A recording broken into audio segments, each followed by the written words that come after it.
Hello people, today I have with us the high-grade Gundam 00 GNR101A, or the Jin Archer. I think it's Jin Archer. It's spelled GN Archer, but I've heard it pronounced Jin Archer. So this guy is a very simple kit. I think it's very feminine looking, and so much as the first time I've seen it was on Gundam World Heroes. Not Gundam World Heroes. Gundam Soketsudan, and it was one of two sisters. And actually, this is the reason I bought this one, is because there's a kit bash competition, and I needed something to kit bash a while ago. I skipped out on that, but I ended up needing it for something else later. So I am still going to kit bash this one. You guys will see it very soon. I already have the other thing chopped up, and we're going to put this together. But because of that, I'm actually leaving off the stickers, which is, as you can see here, there's quite a lot of them. And the reason I'm leaving the stickers off is because if you put any paint on them, you don't want to have stickers in the way. The adhesive kind of messes with, stuff like that. You can clean it off, of course, but it is kind of difficult because these are pretty high quality stickers for what they are. But in any case, let me go ahead and go over the Jin Archer. There is a write-up, but it is in Japanese, and I am not bothering to go ahead and translate that one right now, so we'll just leave this one up on the screen. And then we will see if I can translate that, and we'll do that way. Google might mess some stuff up, but at least it's better than me trying to do that. And I will admit that this is a really cool looking kit, and the small style of it is pretty impressive for what it is. It seems to me like it's a bit of a throwaway kind of a popcorn mecha, kind of like a gym, a support unit for the background characters, something like that. I have no idea if that's how it's used in this one. It does seem to me that it does combine with another Gundam, and I think a lot of the 00 Gundams seem to have that ability, so I'm not sure if that's unique, but we will cover that in a little bit. For now, let's go ahead and cover the articulation, which is something that I wanted to get to. There isn't a lot on this one. The head is a very simple double ball joint, which you see a lot in these high grades. Very simple socket that's actually built into the shoulder, and that actually pegs in a polycap inside here. You can rotate that polycap at the top so that you get your arm to move whichever way you'd like. Another very simple single jointed elbow, but you do get a 90 degrees there and all the way straight here. And a ball jointed wrist here. That does actually keep this red part on, so that is very necessary to be in there. The joint inside the waist is a simple peg that goes upward, so it just gets a rotation. This guy is going to be in the way of it right here, so you won't be able to articulate it too far. The very narrow waist there. Hips here go into a polycap inside the leg, so you can move that around as you'd like. This one is a little bit complicated, so I'm going to take it off and we can see what you got to do here. That polycap is pretty hefty. Hopefully it stays that way. But if I recall correctly, this one folds quite a lot here, and it does. And I think that's to aid in the transformation, so you get a lot of articulation of that top one versus everything else in this kit. So you can move that all the way around, which is pretty fun. And then at the bottom, the foot, you have articulation in here on a polycap. And this ball joint goes inside here. You can move that quite a bit as well.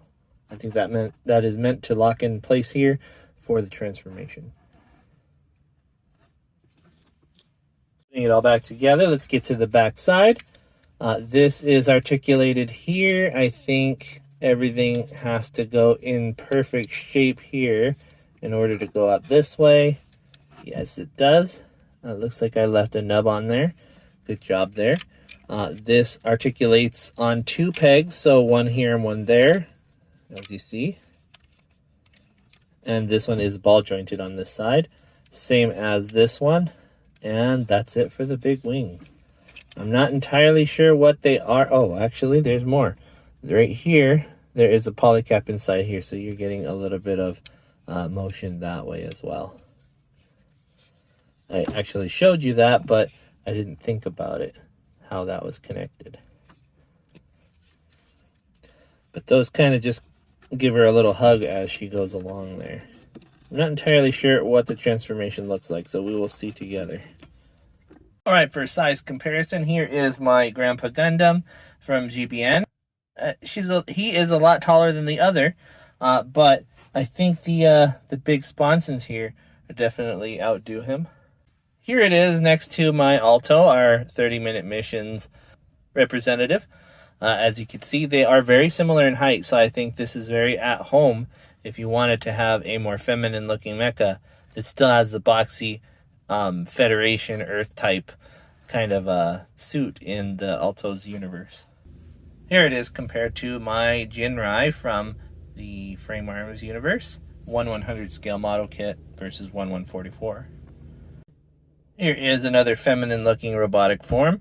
This is Architect beside, of course, my Jin Archer. A very small armored form. There is the Nero from the Hexagear universe. And here is a 1/100 scale Gundam. This is the Alex Gundam. And of course he is massive over both the sponsons and the mecha. Okay, so it looks like the transformation is exclusively to facilitate docking with the other Gundam. I'm not sure which one that is. Maybe you guys can tell me, but it's the 00, whatever this is. It does include parts for those to combine there, which is a pretty spiffy looking thing. But let's go ahead and see what this looks like in readiness for that docking. So like I did before, you're going to pull this up here, line that up, slide it up this way. So it's going to be like this. Looks like we rotate the chest and arms around 180 degrees. So let's get these guys out of the way.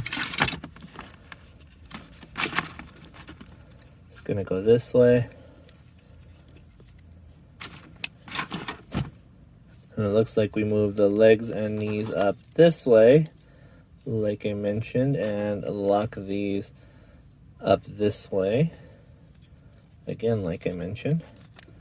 Let's see here. Boom.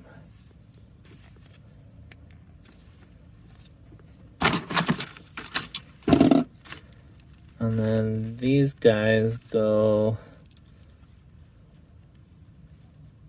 Oh, maybe it does go this way. Oh, that's that peg I was talking about there. So it's this way. These guys go 180 degrees. Boom. Good job reading directions. And then we want to go forward. No, forward and out like this. This is a very odd position. Yeah, I wouldn't want my mecha to look like that. It's pretty ugly. But then we're going to level this out this way. And these guys are going to become the wings of that other mecha.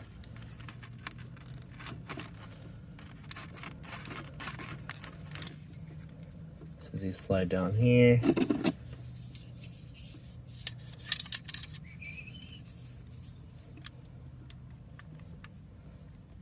Alright. So it's going to end up something like this.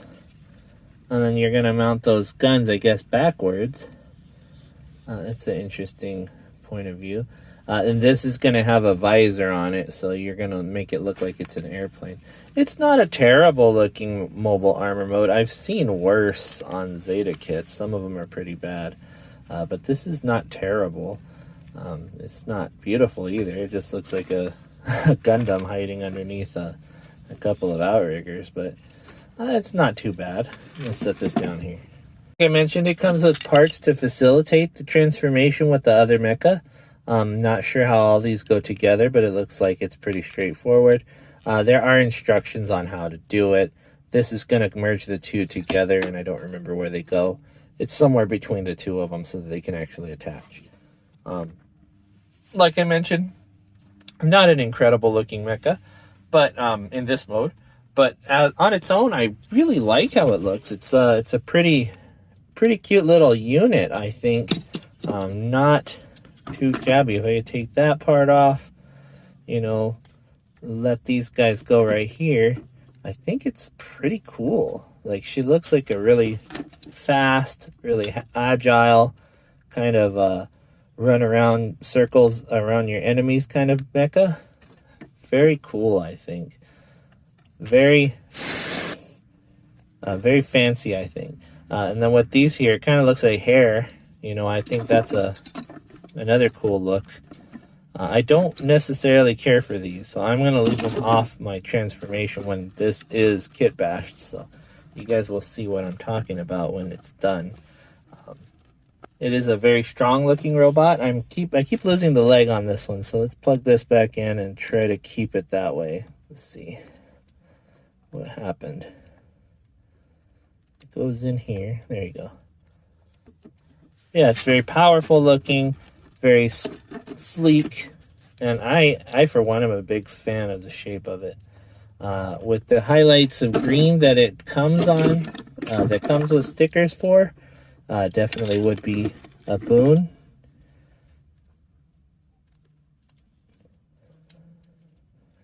I took off the hand there, but it's a really nice one overall. I recommend it. It's a very cheap one if you can find it. That was the problem I had for a long time. It was actually difficult to find. I didn't see these ones out anywhere, and once I did, of course, I snapped her up. Only $12, I think, is what I paid for her. So it's a very cheap one. Very, very cheap and very fast to build. It didn't take more than 10 minutes to build. I mean, I did it really fast. And as you can tell, I did leave off a couple of nubs. C'est la vie. But that's all. I'm going to bug you guys about this one here. I don't know anything about the story or history of it, so I'm not going to bore you with my lack of knowledge. I'm going to just go ahead and say, if you can find one, go ahead and buy her up, because it's a pretty cool one for such a cheap kit. I think there should be more like this, like the gyms that are also very fast builds, very similar to this one actually. I think there should be more like that. But like I said, I'm not going to bother you too much about my lack of knowledge. I'm just going to go ahead and say that I hope you guys have a good night, a good day, wherever you are. We will see you guys next time, where you'll see me, but more than likely, you'll see my stuff. Bye-bye.